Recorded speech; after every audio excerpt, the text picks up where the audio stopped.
تعال باش معانا من الفلوس. قال لك 3 سنين بالغربة حتى لو ناكل ترى. تعال أختي مريضة يابا.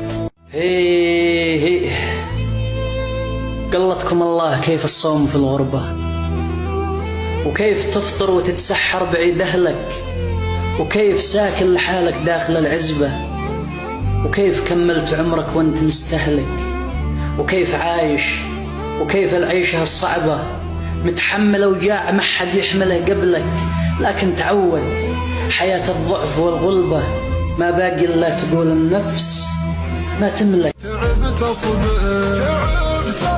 من